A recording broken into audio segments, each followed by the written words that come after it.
paralizadas por años. Se dotará de agua, no tan solo para riego, sino también y fundamentalmente para el consumo humano directo, con la potabilización de sus aguas. Además, debo destacar, tal como prometimos al asumir este gobierno, que hemos recuperado las deudas tributarias de gobiernos anteriores que ellos no quisieron cobrarla a las empresas privadas por más de 5.400 millones de soles. Teníamos ahí entonces lo que dijo el presidente de la República, Pedro Castillo, con relación al sector economía. Y de eso vamos a conversar precisamente con Rafael Sagnic. Él es el gerente de estudios económicos de Comex Perú, a quien le damos las buenas tardes, la bienvenida, por supuesto, a RPP. Felices fiestas patrias ante todo. Felices fiestas para ustedes también y gracias por la oportunidad. Hemos escuchado esta especie de resumen o estos minutos que dedicó el mandatario al sector económico. ¿Cuál es el balance o cuál es su impresión tras escuchar lo que se ha hecho en economía durante este primer año de gestión? Sí, mira, quizás en el resumen no se mencionó que se manifestó que durante el año estábamos creciendo alrededor de 3.5%, ¿no? Y esa es una cifra efectivamente oficial del INEI, pero que data simplemente desde el mes de enero a mayo. Y si entras a las cifras de mayo, el crecimiento es de solo 2.5%. Vamos a ver a lo largo del año una desaceleración en este crecimiento en línea con las proyecciones, con las estimaciones tanto del Banco Central, del Fondo Monetario Internacional y del propio Ministerio de Economía, que dan cuenta de que el dinamismo de nuestra economía en este año no sería ni siquiera mayor al 2.5%.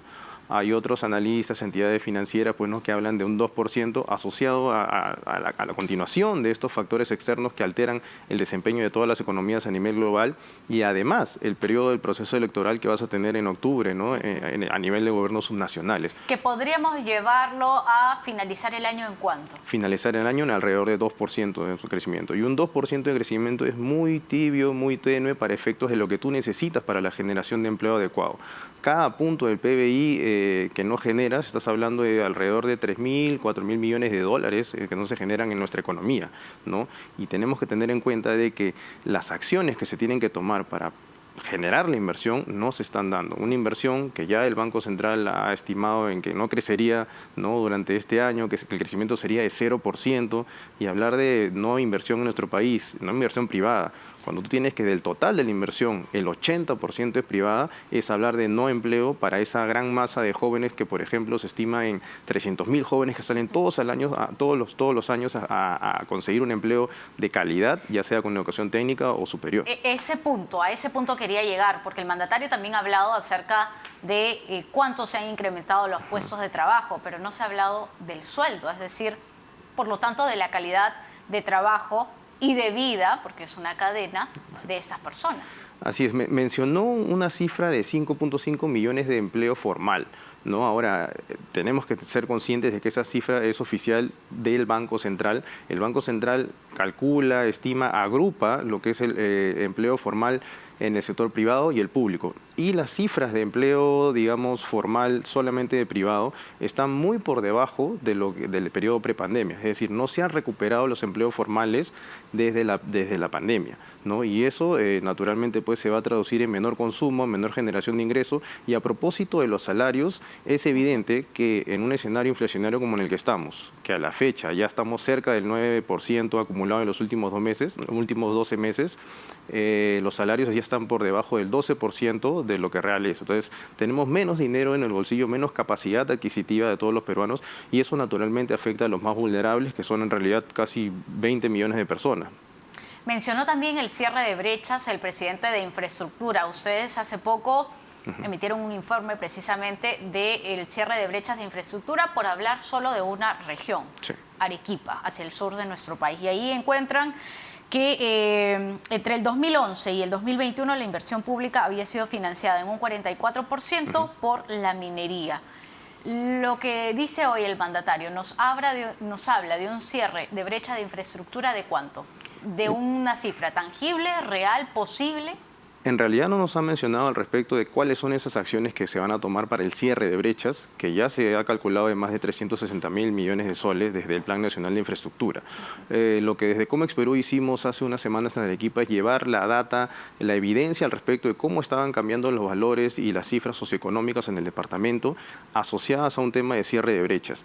Y que si se sigue, ejecutando los recursos públicos al ritmo que se vienen dando, estarías hablando de que en Arequipa se cerraría la brecha de infraestructura para saneamiento, salud y infraestructura en general en al menos 7, 8 años. Pero si se siguen retrasando, estarías hablando de 20 años. O sea, ahí en Arequipa, lamentablemente, por más que sea uno de los departamentos emblemáticos, ahí tienes una gran tara, como en la mayoría de los departamentos, es el tema institucional, el tema de la corrupción, que se aloja pues en cada gobierno subregional. Y si eso sucede en Arequipa, ¿cuáles son las otras regiones, además, que podrían seguir en la lista, de las cuales también la brecha de infraestructura tardaría años? Muchas de ellas están ubicadas en Cajamarca, ¿no? Estamos hablando de Junín, Huancavelica, digamos los de menor recursos o generación de ingresos y menos competitivos en realidad, que ya se ha estimado bastante eso. ¿Qué se podría hacer realmente tangible en economía para llegar a un fin de año que no sea tan crítico? Así es. Mira, tú desde inicios de año ya sabías, por estimados del Banco Central, de que la inversión privada iba a crecer 0%. Ya sabías que la confianza empresarial venía en picada, ¿no? Y tenías que tomar acciones para revertir esa situación. Impulsar la inversión, ¿no? Inversión de calidad, no solamente con hechos, sino con acciones. Darle paso a grandes proyectos de irrigación, por ejemplo, Majes Iguas 2, que si bien es cierto se ha firmado la venda hace poco, pero eso ha pasado muchos años para ello. Se habló en el discurso de Chavimochic, tiene también Majes Chineca, Salto Piura, otros tantos grandes proyectos de irrigación, por ejemplo, que podrían pues, beneficiar al sector agroexportador, ¿no? Por ejemplo, ampliando nuestra frontera de exportación agrícola en más de 200.000 hectáreas. Y 200.000 hectáreas es lo que tenemos hoy en día. Estamos hablando de que si esos proyectos hubiesen entrado en ejecución años atrás, tendríamos mayor oferta exportadora, aprovechando hoy en día pues, las compras que se vienen del mundo. Entonces, lo que tenemos que hacer básicamente es darle la confianza no solamente a la inversión, sino también a las personas, porque las decisiones de consumo también mueven la economía. Todas las economías se mueven por consumo y hoy en día estamos siendo bastante cautos a la hora de consumir.